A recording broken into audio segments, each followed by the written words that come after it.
Apple cider vinegar. இந்த social மீடியாவில் fatty லிவருக்கு, ஒபிசிட்டிக்கு, தொப்பை குறைக்கிறதுக்கு இதெல்லாம் ஒரு நல்ல மருந்துன்னு சொல்லி ப்ரொமோட் பண்ணுறாங்க. நிறைய பேர் இதை நம்பி எடுத்துகிட்டு அல்சர் இந்த மாதிரி காம்ப்ளிகேஷனில் வரதாக பார்க்க முடியுது.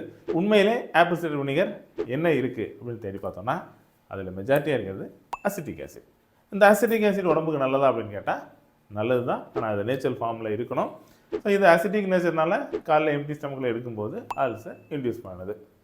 சரி, இதை விட்டுருங்க.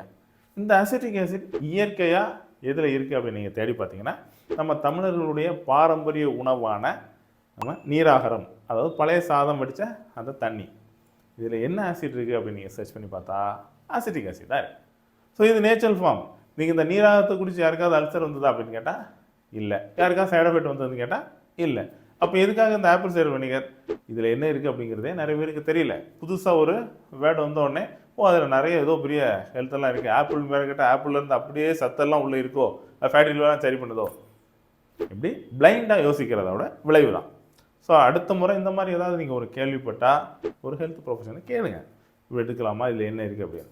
அதர்வைஸ் இப்படி புதுசாக உள்ள பேருக்கு அடிக்ட் ஆகி அதை சாப்பிட்டா அது குறையுது இது குறையுது தேவையில்லாது இந்த மாதிரி காம்ப்ளிகேஷனுக்கு ஆளாகுதுங்க. ஸோ இப்போ உங்களுக்கு ஆப்பிள் சைடர் வினிகர் நல்லதா கெட்டதா அப்படின்னு புரிஞ்சிருக்கோன்னு நினைக்கிறேன். ஸோ இந்த மாதிரி பயனுள்ள தகவலுக்கு நம்ம சேனலை ஃபாலோ பண்ணுங்கள். இந்த தகவல் உங்களுக்கு பிடிச்சிருந்ததுன்னா லைக் பண்ணுங்கள்.